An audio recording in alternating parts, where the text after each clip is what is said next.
तो last lecture में हम डिस्कस कर रहे थे ट्रांजिशन मेटल्स कौन होते हैं, बताओ। हाँ जी, कौन होते हैं transition metals? Partially field. Very good. मैंने उस दिन भी बोला था कि यही वर्ड इंपॉर्टेंट है कि जो पार्शियली फिल्ड हो, पार्शियली फिल्ड।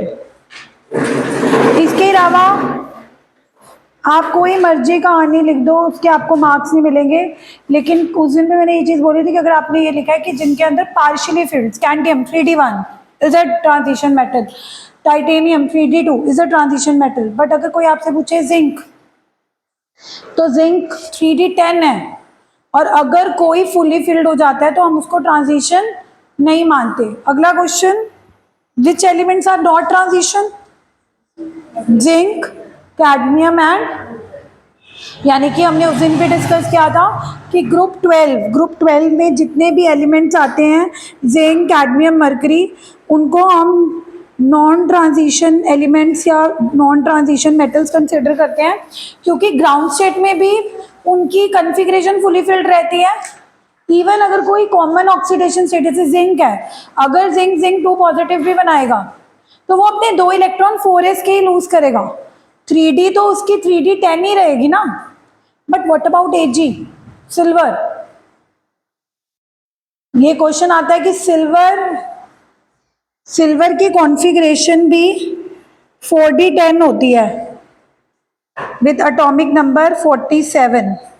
इसकी 5s1 4d10 होती है, मतलब इसके 5s में एक इलेक्ट्रॉन होता है। तो क्वेश्चन आता है कि सिल्वर के अंदर भी तो फुली फिल्ड है, फिर इसको ट्रांजिशन क्यों बोल रहे हैं? तो मैंने उस दिन भी एक्सप्लेन किया था कि अगर कोई मेटल कोई भी ऑक्सीडेशन स्टेट दिखाता है, जैसे सिल्वर Ag पॉजिटिव बनाता है, Ag2 पॉजिटिव भी बनाता है, तो 2 पॉजिटिव का मतलब है कि वो 2 इलेक्ट्रॉन लूज करेगा, एक 5s से और एक। अब जैसे ही वो 4d से इलेक्ट्रॉन लूज करेगा तो उसके 4d में कितने रह गए? यानी कि वो फुली फिल्ड सिर्फ ग्राउंड स्टेट में है, लेकिन ऑक्सीडेशन स्टेट शो करने के बाद it is no more fully filled, तो इट इज अ ट्रांजिशन। यानी कि ट्रांजिशन ना होने के लिए उनको फुली फिल्ड ग्राउंड स्टेट में भी रहना पड़ता है और कॉमन ऑक्सीडेशन स्टेट में भी रहना पड़ता है। तो ये Ag वाला क्वेश्चन भी मैंने कराया था। उसके अलावा हमने 2-3 प्रॉपर्टीज डिस्कस करी थी कि why they are hard. Metallic character हमने डिस्कस किया था कि इनके अंदर मतलब why they are hard, because of unpaired electron metallic bonding होती है। जितने ज़्यादा अनपेड इलेक्ट्रॉन्स होते हैं उतना ही melting point and boiling point high होता है। Exception at manganese at 3d5 and exception at technetium 4d5। इसके अलावा हमने इनकी बहुत इंपॉर्टेंट प्रॉपर्टी देखी थी, ऑक्सीडेशन स्टेट्स, जो मैंने आपको दिखाया था कि these elements show a number of oxidation states, जो मैंने आपको ग्रुप में भी भेजी थी कि ये जो एलिमेंट्स होते हैं ये number of oxidation states show करते हैं। मैंने चार्ट दिखाया था कि ये +2 +3 +4 +5 +6 +7, मतलब मिडल वाला एलिमेंट तो ऑलमोस्ट +2 से लेके +7 तक सारी ऑक्सीडेशन स्टेट दिखा रहा था because of maximum unpaired electron.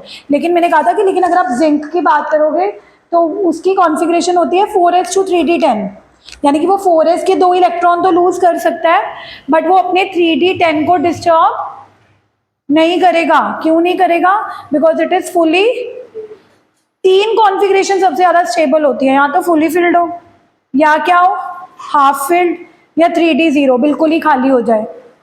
3 configurations are considered as the most stable, या तो वो फुली फिल्ड होना चाहिए, या वो क्या होना चाहिए, हाफ फिल्ड, या फिर वो वेकेंट हो जाए। जैसे कल हमने देखा था स्कैंडियम क्या करता है, स्कैंडियम की कॉन्फ़िगरेशन होती है आर्गन 18 4s to 3d1। जब स्कैंडियम ने 2 इलेक्ट्रॉन लूज करे थे 4s से, तो उसके 3d में कितने इलेक्ट्रॉन रह गए थे? 1।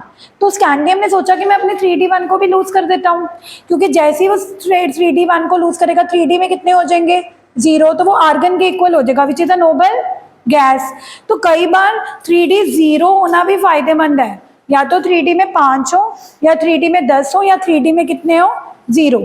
तो हमने ये भी प्रॉपर्टी बहुत ज़्यादा एनसीईआरटी से भी हमने रीड करी थी, इसकी एनसीईआरटी की जो वर्डिंग्स थी, oxidation melting point and boiling point का ग्राफ भी एनसीईआरटी से रीड आउट किया था, और देन मैंने आपको एक्सप्लेन किया था, और मैंने बोला था कि ये ऑक्सीडेशन स्टेट लिख आना, लिख के आयो, क्योंकि फिर पता क्या होता है कि क्लास में डिक्टेट करो। मैंने समझा दिया था ये ऑक्सीडेशन स्टेट, ना सिर्फ आपको समझाया था, इसकी एनसीईआरटी की क्लिपिंग भी पढ़ाई थी कि why these elements are showing maximum oxidation number state in the middle, कौन से एलिमेंट है जो जिनका कौन सा स्कैंडियम का 2 पॉजिटिव एग्जिस्ट नहीं करता, टाइटेनियम का 4 पॉजिटिव सबसे ज़्यादा स्टेबल होता है। तो हमने एनसीईआरटी की क्लिपिंग भी पढ़ी थी, बट मैंने सिर्फ एक ही होमवर्क दिया था, कल ऑफ भी हो गया था, तब भी आप करके नहीं आते हो कि यही कल तो हुआ था ना, पता नहीं, ये ऑक्सीडेशन स्टेट लिखने के लिए बोला था, लिख के आए हो?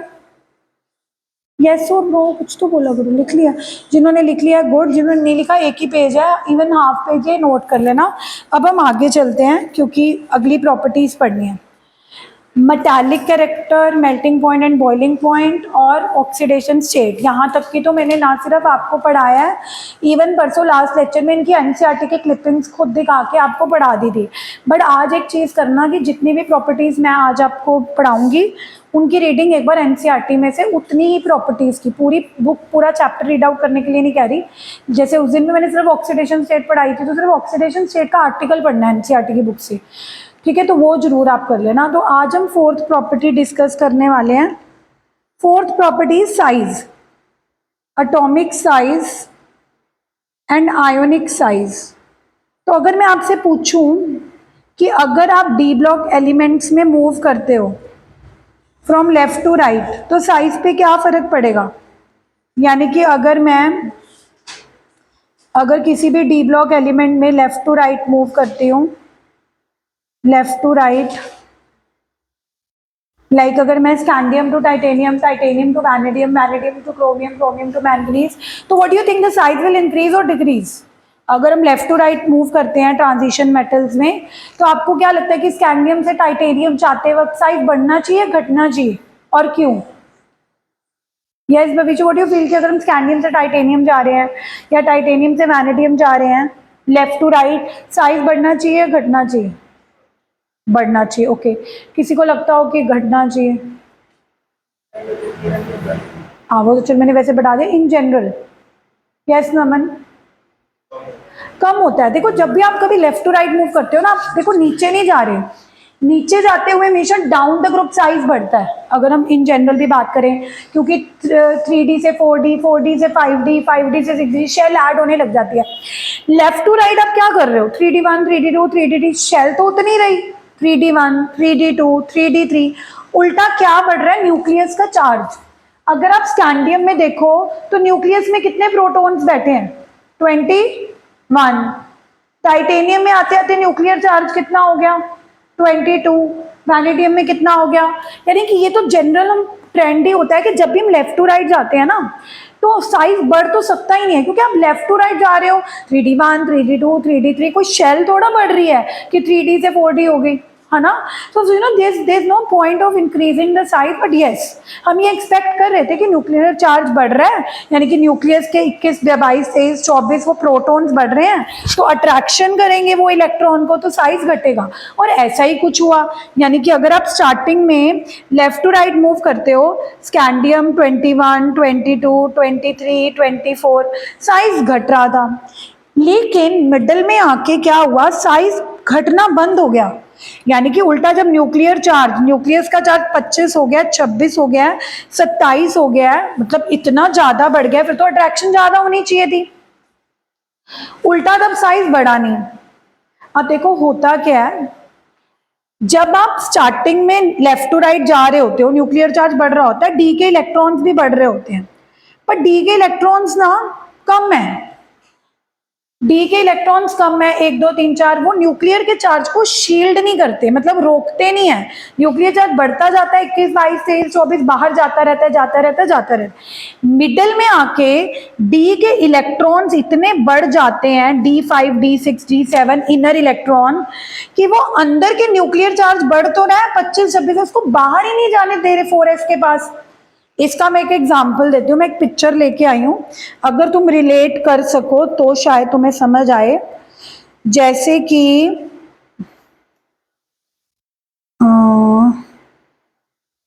हाँ, देखो ये जो दूध है, ये दो कैट्स दिखाई हुई हैं। ये जो कैट है ये अंदर के 3D इलेक्ट्रॉन्स हैं, और ये जो बाहर वाली कैट है ये क्या है, वैलेंस इलेक्ट्रॉन। और ये जो अंदर मिल्क है ये क्या है, न्यूक्लियर चार्ज। अगर ये मिल्क जो न्यूक्लियर चार्ज है, फिर अंदर के बिल्लियां ही पी जाएंगी। शील्ड करने का क्या मतलब है, वो जो D5, D6, D7 अंदर के डी इलेक्ट्रॉन्स बढ़ते जा रहे हैं। देखो आपको कि मैम पहले भी तो थे डी के इलेक्ट्रॉन्स, पर पहले कम थे, D1, D2, D3, D4। Middle में आते आते D5, D6, D7 वो जो 3D के इलेक्ट्रॉन्स हैं, जो कौन से इलेक्ट्रॉन्स हैं, इनर, उन्होंने क्या करा, न्यूक्लियर चार्ज को खुद ही क्या कर लिया, इस पिक्चर में मिल्क पी लिया। In chemistry language inner electron इस न्यूक्लियर चार्ज को रोक दिया। कहां से रोक दिया, बाहर वाली बिल्ली यानी कि बाहर के वैलेंस इलेक्ट्रॉन्स तक पहुंचने के लिए। जब न्यूक्लियर चार्ज बाहर पहुंच ही नहीं पाएगा तो अट्रैक्ट ही नहीं कर पाएगा, तो size will neither increase nor decrease. ये देखो यहाँ पे मिडल में आते थे, न्यूक्लियर चार्ज तो बढ़ रहा है, वो जो दूध है न्यूक्लियर चार्ज वो तो बढ़ रहा है 25, 26, 28, पर बढ़ने के बावजूद में बाहर वाले आउटर मोस्ट इलेक्ट्रॉन्स को मिल नहीं पा रहा, क्योंकि ये जो इनर इलेक्ट्रॉन्स हैं जो वो अंदर की बिल्लियां हैं, D5, D6, D, क्योंकि मैं आपको एग्जांपल इसलिए दे रही हूँ क्योंकि जब मैं बच्चों को बोलती हूँ ना कि इनर इलेक्ट्रॉन शील्ड कर रहे हैं न्यूक्लियर चार्ज को, इनर इलेक्ट्रॉन शील्ड कर रहे हैं, बच्चों को समझ नहीं आता शील्ड क्या, शील्ड ये है कि रोक रहे हैं, बाहर जाने से रोक रहे हैं। अब अगर हम इसको ऐसे वो इमेज में समझे तो इट इज लाइक वो मिल्क है, वो मिल्क बाहर वाली वैलेंस इलेक्ट्रॉन यानी कि बाहर वाली बिल्ली तक पहुंच ही नहीं पा रहा। क्यों नहीं पहुंच पा रहा, क्योंकि अंदर पहले इतनी सारी बिल्लियां जो उसको पी जाएंगी।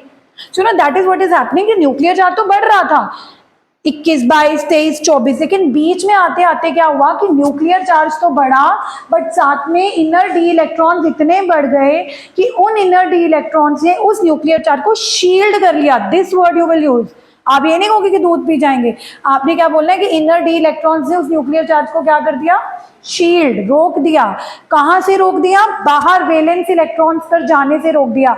तो अगर वो न्यूक्लियर चार्ज बाहर ही नहीं जाएगा, there will be no attraction, the size will neither increase nor decrease, जो कि हमें दिख रहा है। एंड में आते आते क्या होगा कि ये जो इनर इलेक्ट्रॉन्स हैं D8, वो जो अंदर की बिल्लियां थी, वो खुद ही इतनी ज्यादा हो जाएंगी कि वो आपस में रिपेल करने लग जाएंगी। जब आपस में रिपेल करते हैं तो वो एक दूसरे से दूर जाने की कोशिश करेंगे, तो साइज बढ़ने लगेगा। तो सिर्फ एक डी ब्लॉक एलिमेंट्स ही ऐसा है जिसके लेफ्ट टू राइट जाते हुए साइज घटता भी है, कांस्टेंट भी रहता है और बढ़ता भी है। जबकि अदरवाइज जब भी हम कभी लेफ्ट टू राइट मूव करते हैं किसी भी पीरियड में, पी ब्लॉक में, एस ब्लॉक में, इवन आप एफ ब्लॉक पढ़ोगे, हमेशा साइज घटेगा ही घटेगा।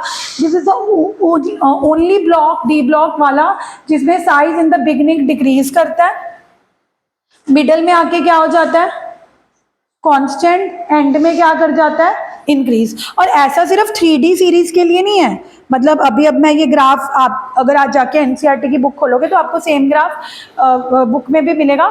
तो अगर आप ग्राफ को एनालाइज करोगे, ऑब्जर्व करोगे, तो ग्राफ सिर्फ 3D सीरीज के लिए नहीं है। इवन जो अगली सीरीज है 4D सीरीज, उसमें भी ऐसे होगा। 4D सीरीज में भी ऐसे होगा कि पहले साइज इंक्रीज होगा, सॉरी डिक्रीज होगा, फिर सेम रहेगा, फिर इंक्रीज। 5D सीरीज में भी यही होगा, 5D1, 5D2, 5D3, फिर बीच में सेम रहेगा। अब अगर आप इस ग्राफ को क्लोजली स्टडी करोगे तो आपको एक चीज बिल्कुल खुद ही समझ आ रही होगी, आप खुद ही ऑब्जर्व कर लोगे कि मैम जब आपने 3D सीरीज के बाद, जब आपने 3D सीरीज के बाद 4D सीरीज का ग्राफ बनाया है तो आपने गैप बहुत ज्यादा रखा है। 3D सीरीज के बाद जब आपने 4D सीरीज का ग्राफ बनाया तो ऊपर रखा है, ऊपर रखना भी चाहिए था क्योंकि साइज बढ़ता जा रहा है और 4D series are bigger than 3D series. 4D series obviously 3D series से बड़ी होगी, बड़े सारे लॉजिक हैं। 3D सीरीज की आउटर मोस्ट शेल 4s है, 4D सीरीज की आउटर मोस्ट शेल क्या हो चुकी होगी, 5s, एक शेल ही बढ़ चुकी है। वैसे भी 3D series 4D series down the group size बढ़ता ही है, तो ये तो बिल्कुल सही बात है कि जब हम 3D सीरीज के ग्राफ के बाद 4D सीरीज का ग्राफ बनाएंगे तो वो ऊपर ही आएगा, जो मैंने ऊपर ही बनाया है। लेकिन जब मैंने 4D सीरीज के बाद 5D सीरीज बनाया तो मैंने गैप बहुत कम रखा है, इतना कम रखा है कि अगर आप बुक में देखोगे तो आपको ऑलमोस्ट लगेगा कि 4D सीरीज का ग्राफ और 5D सीरीज के ग्राफ में कोई फर्क ही नहीं है। दिस इज बिकॉज 4D और 5D सीरीज का सिमिलर साइज होता है। कोई एलिमेंट 4D सीरीज का होगा और कोई एलिमेंट 5D सीरीज का होगा, उनके साइज में ज़्यादा फर्क होगा नहीं, जबकि होना चाहिए। तो यहाँ पे एक क्वेश्चन निकलता है, why 4D and 5D series have similar size. 5D और 4D सीरीज का साइज सिमिलर क्यों होता है, जबकि सिमिलर होना थोड़ा चाहिए। 3D सीरीज के बाद 4D सीरीज आ रही है, तो 4D सीरीज का साइज काफ़ी बड़ा है 3D सीरीज से, तो उस लॉजिक से 4D सीरीज से 5D सीरीज का साइज बड़ा होना चाहिए, क्योंकि 4D के बाद आती है 5D, एक नई शेल ऐड होगी, है ना। तो इसका रीजन है बिकॉज ऑफ लैंथेनॉइड कॉन्ट्रैक्शन। अभी मैं आपको लैंथेनॉइड कॉन्ट्रैक्शन पढ़ाऊंगी नहीं क्या है, क्योंकि उसके लिए मुझे पूरा एफ ब्लॉक पढ़ाना पड़ेगा। लेकिन जब हम कल को एफ ब्लॉक पढ़ेंगे जिसमें ये लैंथेनॉइड्स आएंगे, तब मैं आपको यहाँ पे एक बार फिर लेके आऊंगी कि कहीं ना कहीं उन लैंथेनॉइड्स यानी कि जो एफ ब्लॉक के एलिमेंट्स होते हैं उनका असर डी ब्लॉक में भी पड़ता है। और ये असर क्या पड़ता है कि 4D और 5D सीरीज का साइज सेम हो जाता है। बट अभी मैं इस लैंथेनॉइड कॉन्ट्रैक्शन में पढ़ गई तो मुझे पूरा का पूरा एफ ब्लॉक पूरा पढ़ाना पड़ जाएगा। अभी मैं एफ ब्लॉक नहीं पढ़ा रही, मैं डी ब्लॉक पढ़ा रही हूँ। तो बस मैं आपको सिर्फ इतना बता रही हूँ कि जब आप आज एनसीईआरटी के बुक से अगर एटॉमिक एंड आयनिक साइज की रीडिंग लोगे कि साइज स्टार्टिंग में डिक्रीज करता है, फिर सेम रहता है, फिर बढ़ता है, वहाँ पे आप एक और चीज़ भी ऑब्जर्व करोगे कि इन ग्राफ 3D सीरीज के ग्राफ के ऊपर 4D सीरीज का ग्राफ काफ़ी गैप के बाद है, क्योंकि 3D सीरीज से 4D series are bigger, but 4D series और 5D सीरीज में गैप बहुत कम है, because 4D and 5D have similar size, जबकि वो होना नहीं चाहिए, क्योंकि 5D इज बिगर, मतलब 5D 4D के बाद आता है, तो 5D में एक नई शेल ऐड होगी तो उनका साइज तो बड़ा होना चाहिए था। But then why do 4D and 5D have similar size? So this is because of a phenomena known as lanthanide contraction, जिसकी बात हम बाद में करेंगे। So anyways, apart from metallic character, melting point and boiling point, oxidation state, we did another property, atomic and ionic size. The next property that we are going to do is complexes. सीधा सीधा question आता है कि question transition metal form a large number of complexes by. पहले तो complexes होता गया, जितने भी कोऑर्डिनेशन कंपाउंड आपने कोऑर्डिनेशन कंपाउंड वाले चैप्टर में पढ़े वो सारे कॉम्प्लेक्सेस हैं। और आप कोई भी कॉम्प्लेक्स उठा लो, उस कॉम्प्लेक्स में आपको डी ब्लॉक एलिमेंट ही मिलेगा। कोई निकल होगा, कोई Fe होगा, कभी आपको ब्रैकेट के अंदर सेंट्रल मेटल सोडियम नहीं दिखेगा। कोई भी उठा लो, पैलेडियम होगा, लिगेंड्स, चलो जो भी हैं। कहने का मतलब है आखिर ये डी ब्लॉक एलिमेंट्स यानी कि ट्रांजिशन मेटल ही कॉम्प्लेक्सेस क्यों बनाते हैं। कॉम्प्लेक्सेस मतलब कोऑर्डिनेशन कंपाउंड, और ऐसा हम क्या पूरे के पूरे कोऑर्डिनेशन कंपाउंड वाले चैप्टर में देख भी चुके हैं। अगर आपने 100 एग्जाम्पल भी देखे होंगे तो आप जरा गौर करना, हर एग्जाम्पल में ब्रैकेट में वो मेटल डी ब्लॉक ही होगा, निकल, आयरन, पैलेडियम, कभी सोडियम पोटेशियम नहीं होगा। सोडियम पोटेशियम बाहर हो सकते हैं ब्रैकेट के, लेकिन ब्रैकेट के अंदर जो कॉम्प्लेक्स बना रहा है वो कॉम्प्लेक्स कोई डी ब्लॉक का एलिमेंट ही क्यों बनाता है। आखिर डी ब्लॉक एलिमेंट में ऐसा क्या खास है कि डी ब्लॉक एलिमेंट्स ही ट्रांजिशन मेटल्स ही कॉम्प्लेक्सेस बना पाते हैं। तो इसके 4 रीजन है जो आपने रटने हैं। मतलब अगर suppose if you go in exam and you get a question कि transition metal form a large number of complexes why, तो आपने बस ये चार रीजन है जो आपने लर्न करके जाने हैं। फर्स्ट इज स्मॉल साइज, एक तो छोटा साइज है इनका। छोटा साइज होना भी कई बार बेटर होता है, क्योंकि जितना साइज छोटा होगा उतना उसका इलेक्ट्रॉन क्लाउड मतलब फैला नहीं होगा, तो उतना इजीली वो अपने अराउंड लिगेंड्स को अट्रैक्ट कर सकता है। सेकेंड है इनका न्यूक्लियर चार्ज बड़ा हाई होता है। जैसे Fe है, Fe के न्यूक्लियस में कितने इलेक्ट्रॉन है, प्रोटॉन है 26। निकल है, निकल के न्यूक्लियस में कितने प्रोटॉन है 28। न्यूक्लियस का चार्ज ज्यादा होगा तभी बाहर वाले लिगेंड्स को अट्रैक्शन मिलेगी, क्योंकि positive attract negative. Third, they have a very high charge density. What is charge density? जैसे आप कहोगे कि Fe का चार्ज मैम Fe सिर्फ +2 या +3 चार्ज ही दिखाता है charge, which is not very high. लेकिन अगर मैं इसी चार्ज की वैल्यू को इसके वॉल्यूम से डिवाइड करूंगी, क्योंकि ये बहुत स्मॉल होते हैं तो इनका वॉल्यूम भी बहुत स्मॉल होता है, तो जो चार्ज की डेंसिटी है वो हाई हो जाती है। चार्ज की डेंसिटी का क्या मतलब, जैसे तुमने कई बार देखा होगा कि अगर हमारे पास कोई नेल है, अगर हमने उसको किसी ऑब्जेक्ट में वो करना है, तो अगर हम हैमर मारेंगे, अगर उस नेल का सरफेस एरिया कम होगा, अगर उस नेल का उल्टा सरफेस एरिया कम होगा, वो थोड़ा सा प्रेशर लगाने से ही अंदर चली जाएगी। लेकिन अगर वो बिग होगी, बड़ा होगा एरिया, सरफेस एरिया, तो प्रेशर, उतना प्रेशर लगाने पे वो अंदर नहीं जाएगी। मतलब जितना स्मॉल सरफेस एरिया होता है उतना प्रेशर ज्यादा इफेक्टिव काम करता है। ऐसी चार्ज ज्यादा होने से कोई फायदा नहीं है। अगर एरिया कम है तो थोड़ा सा चार्ज भी होगा, उसका इफेक्ट क्या होगा, उसका चार्ज का इफेक्ट क्या होगा, हाई, क्योंकि वो थोड़ा सा चार्ज थोड़ी सी जगह पे कॉन्सेंट्रेटेड होगा। लेकिन अगर एरिया ज्यादा होता, वॉल्यूम ज्यादा होता, तो वो +2 चार्ज स्प्रेड हो जाता, तो वो इतना इफेक्ट ना कर पाता। तो what is important is not having high charge, what is important is having high charge density. और सबसे ज्यादा इंपॉर्टेंट क्या है कि ये जो हमारे पास डी ऑर्बिटल्स, ट्रांजिशन मेटल्स होते हैं, इनके अंदर वेकेंट डी ऑर्बिटल होते हैं। वेकेंट डी ऑर्बिटल होते हैं तभी ये लीगेंड से इलेक्ट्रॉन एक्सेप्ट कर पाते हैं। जब आप कोऑर्डिनेशन कंपाउंड बनाते थे, आप हाइब्रिडाइजेशन निकालते थे D2sp3, तो वो डी ऑर्बिटल खाली पड़े होते थे, तभी तो वो लीगेंड्स आके अपने इलेक्ट्रॉन्स डोनेट करेंगे। अगर वो डी ऑर्बिटल्स खाली ही ना होते उनके अंदर, अगर कई बार अंदर वाले खाली नहीं होते, तो चलो वो बाहर वाले 4d ऑर्बिटल भी यूज कर सकता है। भी कहने का मतलब है कि उनके अंदर वेकेंट डी ऑर्बिटल्स की अवेलेबिलिटी है, और वो उनको आइडियल बनाती है कि वो लिगेंड से इलेक्ट्रॉन एक्सेप्ट करके कॉम्प्लेक्स बना पाए।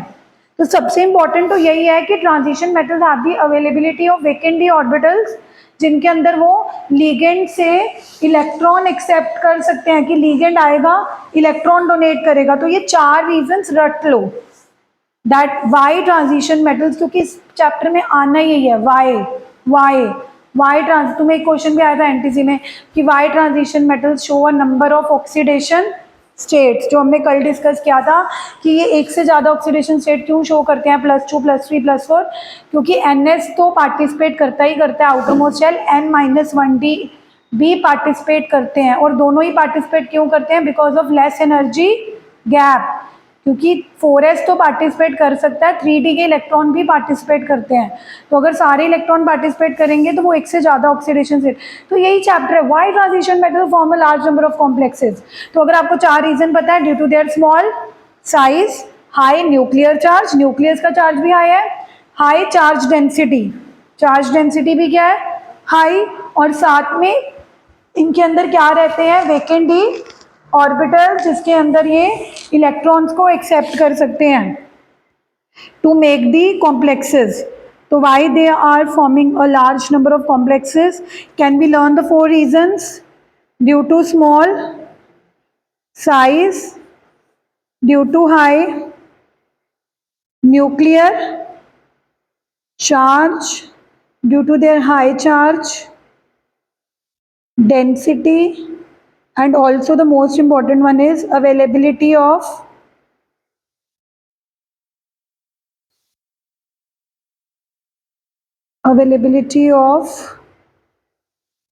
vacant d orbitals, in which they can accept electrons, in which they can accept electrons to form bond। ठीक है, अब एक बात तो है ये कॉम्प्लेक्सेस बनाते हैं, बट अगर तुम देखो ये कॉम्प्लेक्सेस कलर्ड होते हैं। मतलब अगर मैं आपको दिखाऊं, टाइटेनियम के कुछ कॉम्प्लेक्सेस पर्पल कलर के होते हैं, वैनेडियम के कुछ कॉम्प्लेक्सेस ब्लू के होते हैं, कुछ complexes green, violet, pink. Although आपको ऊपर कलरलेस भी दिख रहे होंगे, but most of the complexes are coloured. तो ये क्वेश्चन आता है कि ट्रांजिशन मेटल्स जो कॉम्प्लेक्सेस बनाते हैं वो कलर्ड क्यों होते हैं, और इसका आंसर भी हम कोऑर्डिनेशन कंपाउंड में पढ़ चुके हैं।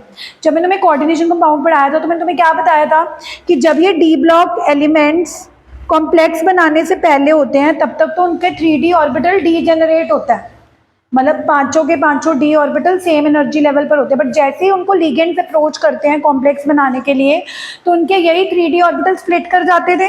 यू रिमेंबर, 3 नीचे चले जाते थे, 2 नीचे वालों को क्या बोलते थे, T2G, ऊपर वालों को क्या बोलते थे। फिर ये कलर क्यों शो करते थे, जैसे ही लाइट आती थी विबग्योर, तो क्या होता था कि जो T2G में इलेक्ट्रॉन बैठे होते थे वो one of the colour absorb कर लेते थे।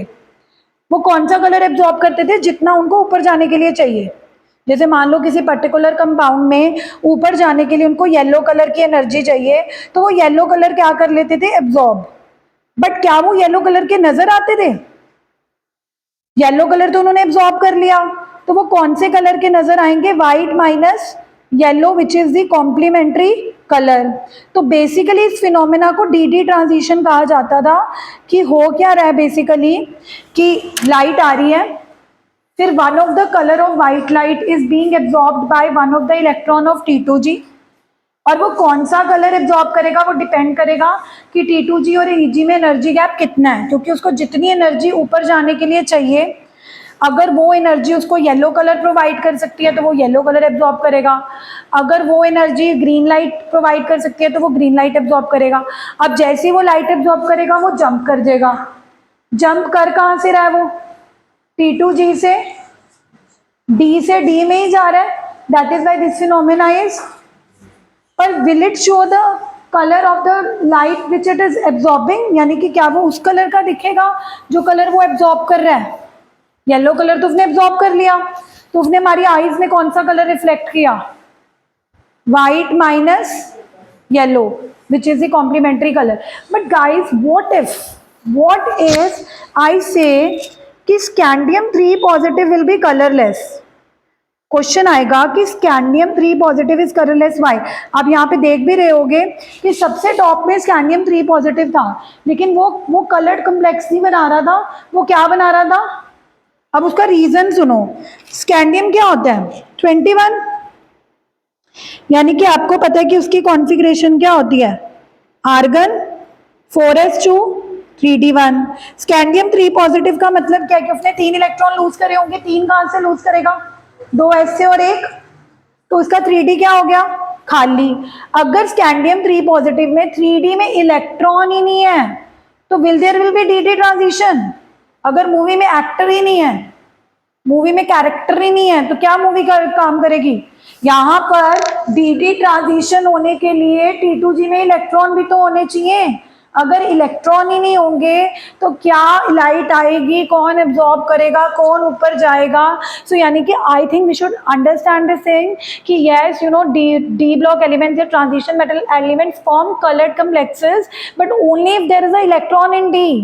For a transition metal like scandium 3 positive जिसका D खाली हो चुका है, वेकेंट हो चुका है, there is no electron in D, so such a complex will be colorless। ऐसी अगर मैं तुमसे पूछूं what about titanium 4 positive?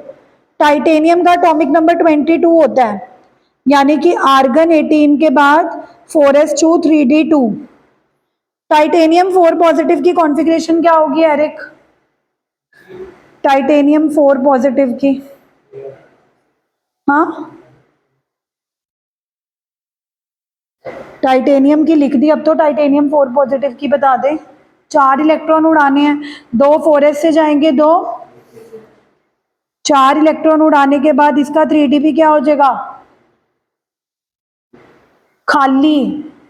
Will it be able to show D transition? करेगा? यस और नो? नहीं। अब ये बात तो हमें समझ आ गई कि for a complexes like scandium 3 positive and titanium 4 positive जो ठन ठन खाली है, वेकेंट है, जिनके डी के अंदर इलेक्ट्रॉन्स ही नहीं है, तो there is no question of D transition. जब डी ट्रांजिशन ही नहीं होगी तो वो कलर्ड नहीं होगा, वो क्या होगा? एक और केस भी है जिसमें कॉम्प्लेक्स कलरलेस होगा। अगर हम जिंक की बात करो, जिंक का एटॉमिक नंबर 30 होता है, इसकी कॉन्फ़िगरेशन क्या होती है? Argon 4s2 3d10। अब जब जिंक कॉम्प्लेक्सेस बनाएंगे, 2 इलेक्ट्रॉन लूज करेंगे, तो ये तो खाली नहीं है, पर ये तो ठसा ठस ठसा ठसा ठस मतलब पूरे भरे पड़े हैं। इस केस में भी नहीं डी ट्रांजिशन होगी। क्यों? ऊपर भी खाली नहीं है, मतलब आई मीन लाइट आई। अब आप कहोगे कि मैम अब तो इलेक्ट्रॉन है, बट ऊपर जाने के लिए जगह भी तो होनी चाहिए, यानी कि डी ट्रांजिशन इन दोनों केसेस में नहीं होगा। पहला कि अगर तो डी में इलेक्ट्रॉन था ही नहीं, जैसे scandium 3 positive D0, titanium 4 positive D0, उस केस में तो चलो डी ट्रांजिशन पॉसिबल नहीं है। But I am saying that for a complex like zinc 2 positive which is ठसा ठस भरा हुआ, विच इज 3d10 हंसी पिछले बैच में भी वर्ड ऐसी आई थी, पता नहीं क्यों। तो जो पूरा भरा पड़ा है, चलो आपको एग्जाम्पल तो याद रखेगा कि जो ठसा ठस भरा हुआ है, उसके अंदर भी क्या नहीं होगी, बोलो, तो वो भी क्या होगा। तो अब ये मत लिखा ना पेपर में क्वेश्चन आए कि zinc 2 positive is colourless why, ये वर्ड मत लिखा ना, लिखना कि because zinc 2 positive is completely filled, it is 3D10।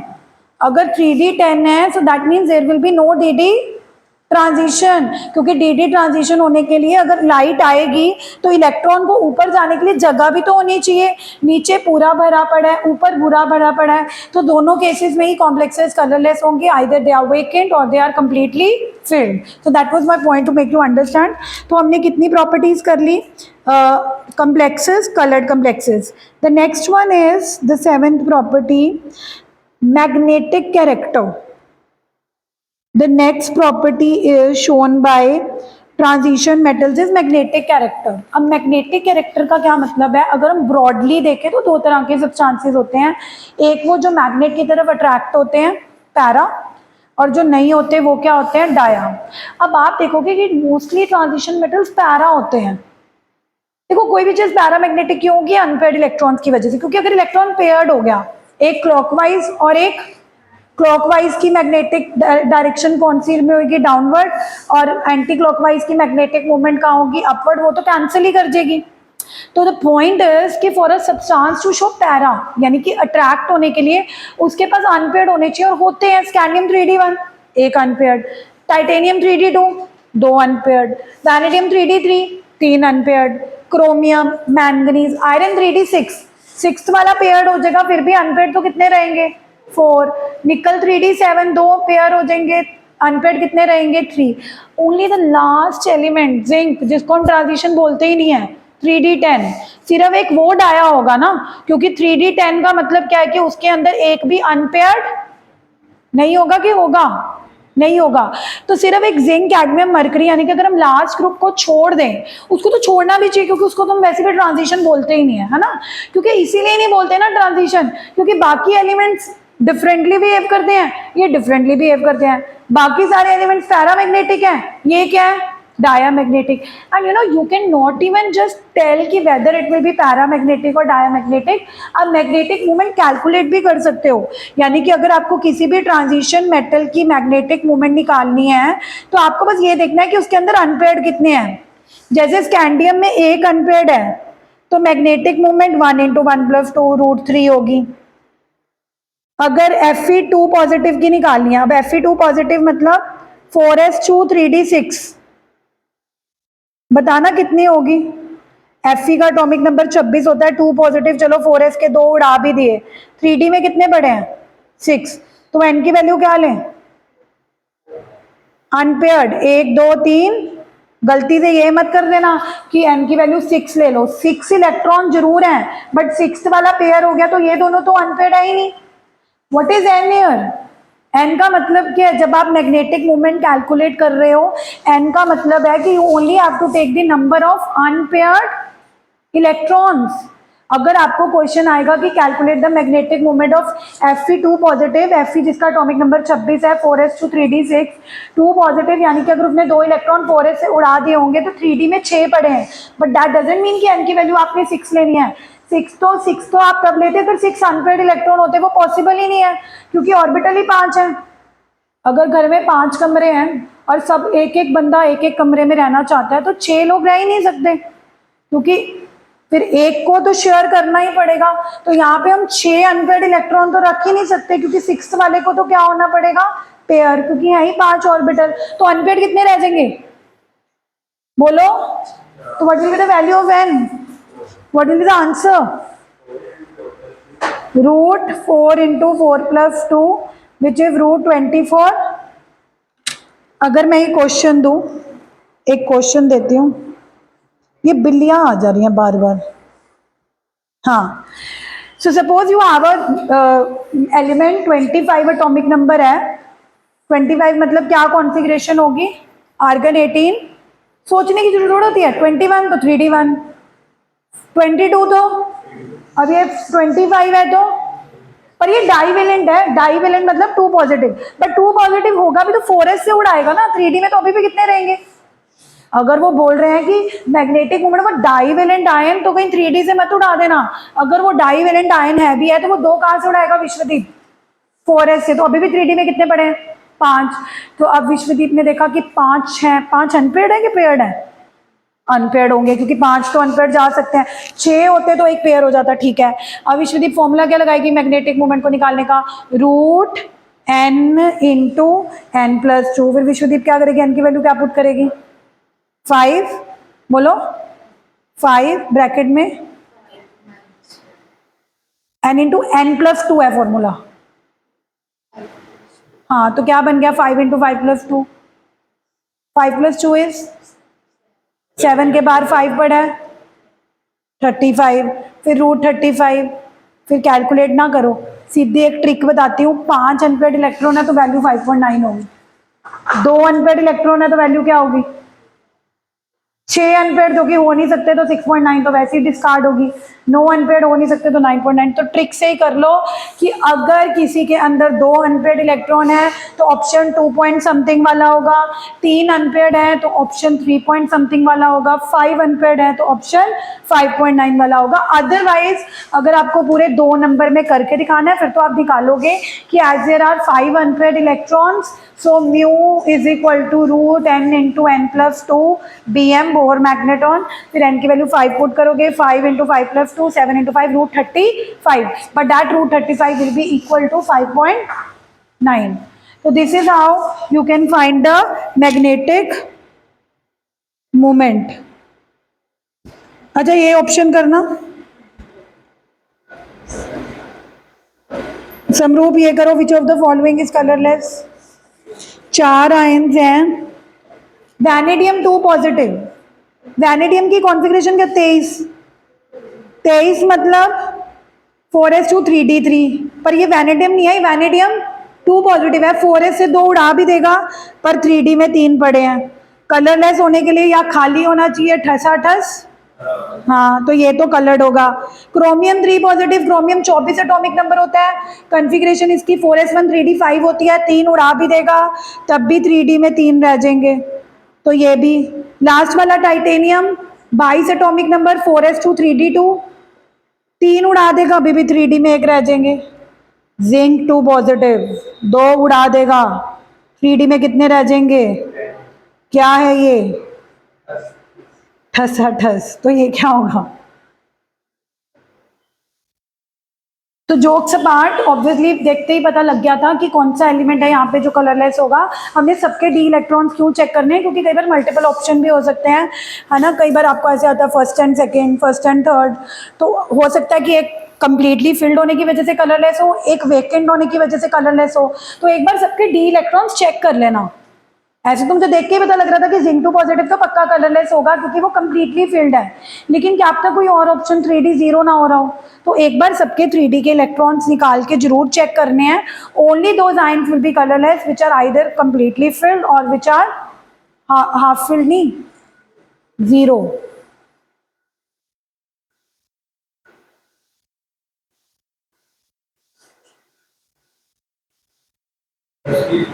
कहाँ? The next 8th property shown by transition elements is a good catalyst. बहुत अच्छे कैटलिस्ट होते हैं और ऐसा हम कर नहीं रहे। हमने 11th में भी कई बार ऑर्गेनिक रिएक्शंस में एरो के ऊपर निकल, प्लैटिनम, पैलेडियम, कभी भी कैटलिस्ट डालना हो, हाइड्रोजनेशन करनी हो, रिडक्शन करनी हो, तो हाइड्रोजन हम डालते होते थे एरो के ऊपर, nickel, platinum, palladium. What is a nickel? D block element, transition metal. What is platinum? What is palladium? तो आखिर ऐसा ट्रांजिशन मेटल्स में क्या है कि they are very good catalyst? क्योंकि मैंने तुम्हें पहले भी बोला कि इस चैप्टर में most of the question why आएगा, कि why transition metal form a large number of complexes, why transition metals are paramagnetic, why transition metals have high melting point. तो उसी तरह जो अगली हमारी प्रॉपर्टी है कि they are very good catalyst, ठीक है, या ये बहुत ज़्यादा कैटेलिटिक प्रॉपर्टी शो करते हैं। तो इसका कारण क्या है? तो the catalytic activity of transition metals is because of the following reason. सबसे पहले तो because of their variable valencies transition metal, मतलब मैंने आपको एक प्रॉपर्टी पढ़ाई थी कि ट्रांजिशन मेटल बहुत सारी ऑक्सीडेशन स्टेट शो करते हैं, जैसे मैंगनीज है +2 +3 +4 +5 +6 +7, क्योंकि इन एलिमेंट्स के अंदर ये फ्लेक्सिबिलिटी है कि ये एक से ज़्यादा ऑक्सीडेशन स्टेट शो कर सकते हैं। तो ये क्या करते हैं, ये रिएक्टेंट्स के साथ रिएक्ट करके कोई ऐसा कॉम्प्लेक्स या उसको क्या बोलते हैं, जो प्रोडक्ट और रिएक्टेंट के बीच में बनता होता था, एक्टिवेटेड कॉम्प्लेक्स। तो नॉर्मली रिएक्शन स्लो क्यों होती है, क्योंकि मैंने तुम्हें बताया था कि रिएक्टेंट को प्रोडक्ट में कन्वर्ट होने के लिए हाई एक्टिवेशन एनर्जी चाहिए होती है। जब हमने केमिकल काइनेटिक्स पढ़ा था तो हाई एक्टिवेशन एनर्जी चाहिए होती है। तो ये क्या करते हैं, ये रिएक्टेंट्स के साथ रिएक्ट करके एक न्यू रिएक्शन का पाथ ही चेंज कर देते हैं, कि जो activated complex high activation energy पे बनने वाला था, अब वो कहाँ बनने लग जाता है, लो एक्टिवेशन एनर्जी पे। बट ऐसा वो क्यों कर पा रहे हैं, वो रिएक्टेंट्स के साथ रिएक्ट ही क्यों कर पाते हैं, क्योंकि उनके पास फ्लेक्सिबिलिटी है ना। वो +2 बना के भी रिएक्टेंट के साथ रिएक्ट कर सकते हैं। किसी रिएक्टेंट के साथ उनको लगेगा कि +3 ऑक्सीडेशन स्टेट दिखानी है तो +3 भी दिखा सकते हैं।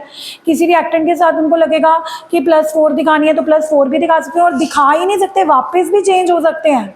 यानी कि अगर वो ओरिजिनली +2 में है, बट किसी रिएक्टेंट को रिएक्ट करने के लिए उन्होंने कौन सी ऑक्सीडेशन स्टेट शो करी, +4, फिर वापस वो कौन सी ऑक्सीडेशन स्टेट में वापस आ जाएंगे, +2। So because of their this ability of showing more than one oxidation states make them a flexible catalyst, because वो रिएक्टेंट के साथ रिएक्ट करके न्यू प्रोडक्ट तो वही बनेंगे, पाथ चेंज हो जाएगा। मतलब कहाँ रिएक्टेंट ने इंटरमीडिएट इधर बनाना था, वो इंटरमीडिएट लो एक्टिवेशन एनर्जी पे बन जाएगा। Also they provide a suitable surface. एक बात मैंने और भी बताई थी कि ये जो ट्रांजिशन मेटल्स होते हैं ना, इनका सरफेस एरिया बहुत ज़्यादा होता है, they have a large surface area. तो इनके ऊपर वो रिएक्टेंट्स को एब्जॉर्ब कर लेते हैं, एब्जॉर्ब करने से उनके ओल्ड बॉन्ड्स ब्रेक हो जाते हैं, न्यू बॉन्ड्स बनने में स्पीड क्या हो जाती है, इंक्रीज हो जाती है। तो ये बस थ्योरेटिकल सा आंसर है कि एक तो because of there ability of showing more than one oxidation states make them suitable to form a new intermediate with less activation energy, and also they provide a large surface area, जिससे reactants को एक जगह मिल जाती है react होने की, जिसके ऊपर वो एब्जॉर्ब हो सकते हैं और उनकी रिएक्शन की स्पीड क्या हो जाएगी, फास्ट। तो अगर आपको ये रीज़न लिखना है तो बस आप यही लिखोगे। कितनी प्रॉपर्टी थी, 8th property, formation of catalyst,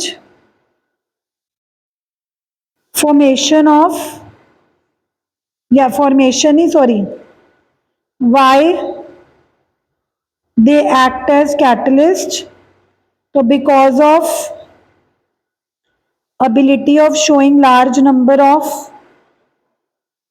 oxidation states and large surface area where they can absorb the, adsorb is the word, कि reactants की adsorption होगी, उनके old bonds क्या हो जाएंगे, break, new bonds क्या हो जाएंगे, form। कैटालिटिक प्रॉपर्टीज होगी, कलरलेस हो गया, मैग्नेटिक मोमेंट हो गया, मैग्नेटिक प्रॉपर्टीज होगी। कौन सा ट्रांजिशन मेटल कलरलेस है,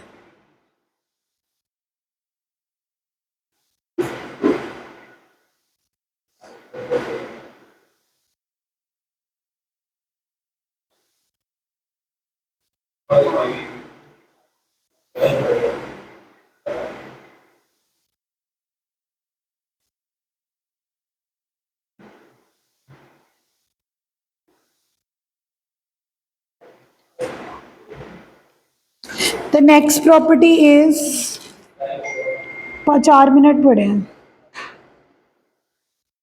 फॉर्मेशन ऑफ अलॉयज। आपने बहुत बार देखा होगा कि ट्रांजिशन मेटल बहुत सारे अलॉयज भी बनाते हैं, जैसे brass and bronze. Brass is an alloy of copper and zinc, and bronze is alloy of copper and tin, है ना। ब्रास और ब्रॉन्ज तो बहुत फेमस अलॉयज हैं। Brass is alloy of,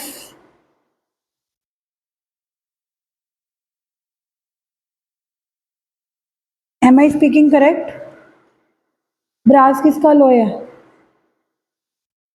copper के आयरन का,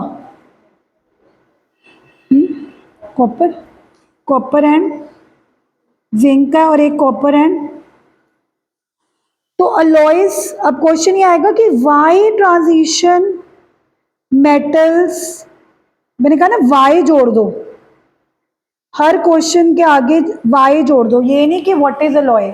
अलॉय तो चलो हमें पता है कि दे आर होमोजेनस मिक्सचर, जब भी हम किसी दो मेटल्स को मिक्स करते हैं तो एक होमोजेनस मिक्सचर बना लेते हैं। मतलब होमोजेनस मतलब ऐसा नहीं होगा कि अलग अलग जगह पे वो अलग नज़र आएंगे, अलग जगह पे वो अलग नज़र आएंगे, एक जैसे नज़र आते हैं। एंड यू नो इनकी प्रॉपर्टीज़ बेटर हो जाती हैं। What is the purpose of making alloys? Alloys better होते हैं नॉर्मल ट्रांजिशन मेटल से, क्योंकि अलॉयज़ बनने से इनका मेल्टिंग पॉइंट इंक्रीज हो जाता है, इनकी हार्डनेस इंक्रीज हो जाती है, इनको रस्ट नहीं लगती। तो आजकल लोग क्या प्रेफर करते हैं? मेटल से ज़्यादा क्या प्रेफर करते हैं? जितनी भी हमारी ऑटोमोबाइल्स की वो हैं, क्या कहते हैं, इंजन, जो भी हमारे मतलब मैन्युफैक्चरिंग है वो अलॉयज़ पर ही डिपेंडेंट है। तो आखिर ट्रांजिशन मेटल क्यों अलॉयज़ बनाते हैं? तो इसका कारण ये है कि जब आप दो ट्रांजिशन मेटल्स को मिक्स करते हो अलॉय बनाने के लिए, जैसे एक ट्रांजिशन मेटल मान लो कॉपर है और दूसरा ट्रांजिशन मेटल मैं दूसरे कलर से शो कर रही हूँ, दूसरा ट्रांजिशन मेटल टिन है। तो जब मैं इन दोनों को हीट करूंगी, मिक्स करूंगी अलॉय बनाने के लिए, तो कहते हैं कि ट्रांजिशन मेटल्स जो आप दो मिक्स कर रहे हो ना, दे हैव सिमिलर साइज, इनके साइज में ज़्यादा डिफरेंस नहीं होता। तभी क्या होता है कि एक मेटल दूसरे के लैटिस में फिट होना शुरू हो जाता है। अगर सोचो रेड वाला एटम का साइज ब्लैक वाले एटम के साइज से बहुत बड़ा होता या छोटा होता, तो वो उसके लैटिस में फिट ना हो पाता। तो कहीं ना कहीं दोनों के साइज सिमिलर होने की वजह से जब आप दो मेटल्स को हीट करोगे तो कहीं रेड आ जाएगा, कहीं ब्लैक आ जाएगा, कहीं रेड आ जाएगा, कहीं ब्लैक आ जाएगा, तो वो एक मिक्सचर सा बनना शुरू हो जाएगा। कहीं ब्लैक वाले के एटम्स होंगे, कहीं रेड वाले के होंगे। तो ये जो मिक्सचर बन पा रहा है जिसमें हमें लग रहा है कि एक मेटल के एटम्स दूसरे मेटल के लैटिस में उस एटम को रिप्लेस करके उसकी जगह लेते जा रहे हैं, और एंड प्रोडक्ट में क्या होगा कि जो अलॉय बनेगा उसमें कहीं पे कॉपर का मेटल होगा, कहीं पे जिंक का होगा, कहीं पे कॉपर का होगा, कहीं पे टिन का होगा, कहीं पे कॉपर का होगा, कहीं पे टिन का होगा। तो ये जो मतलब मिक्सिंग की पॉसिबिलिटी थी वो इसी वजह से थी कि because of similar size of transition metals. अगर ट्रांजिशन मेटल्स, दो ट्रांजिशन मेटल के साइज में बहुत ज़्यादा डिफरेंस होता कि एक बहुत बड़ा है और एक बहुत छोटा है, तो हम दोनों को अगर हीट भी करते तो एक मेटल का एटम दूसरे मेटल के एटम को रिप्लेस ना कर पाता और वो उसके लैटिस में ऐसे फिट ना हो पाता। तो कहीं ना कहीं because of the similar size of two transition metal it was possible कि हम दो ट्रांजिशन मेटल्स को हीट अप करें, और ना सिर्फ हीट अप करेंगे बट एक मेटल का एटम दूसरे मेटल के एटम को इजीली रिप्लेस कर देगा उसके लैटिस से, resulting in a homogeneous mixture which is known as alloy. Alloy होता ही यही है कि आप दो मेटल्स को मिक्स कर दो और मिक्स करने पे एक होमोजेनस प्रॉपर्टी आनी चाहिए, मतलब कि सेम प्रॉपर्टी आनी चाहिए। मिक्सचर ऐसा नहीं होना चाहिए कि वो ऐसा लगे कि मिक्सचर्स की तरह बिहेव कर रहा है। It should have a sharp melting point, it should have a sharp properties. तो वो शार्प प्रॉपर्टीज अलॉयज की होती हैं, क्योंकि alloys are not normal mixtures, they are homogeneous mixtures of two or more metals with better properties like they are anti rust, उनको जल्दी जल्दी rust नहीं लगती, they are more hard, they have more high melting point than original metals. तो original metal से better होता है alloys को यूज़ करना। ठीक है, तो आज हमने जितनी भी प्रॉपर्टीज़ पढ़ी हैं, तीन हमने उस दिन पढ़ी थी जो मैंने एनसीईआरटी से भी आपको रीड करवा दी थी, melting point, boiling point, oxidation state and metallic character. आज आपने, क्योंकि कल मैं ऑफ करूँगी तो परसों ये सारी सुनूंगी प्रॉपर्टीज़, जो मैंने स्क्रीनशॉट्स आपको आज दिखाए हैं वो भी मैंने भेज दिए हैं, और मैंने कल ऑक्सीडेशन स्टेट लिखने के लिए दी थी, लिखी थी, फिर वो भी लिख लेना।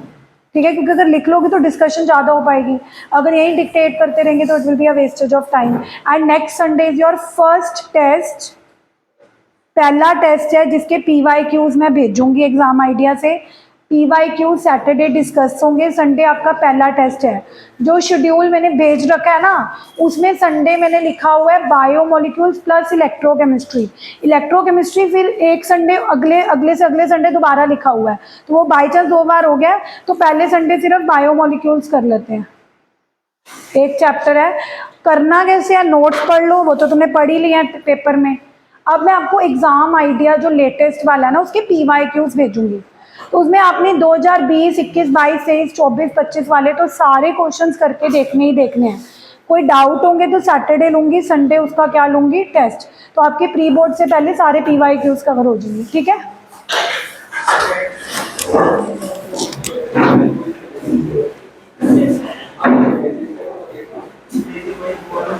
भविष्य इसको बंद करना।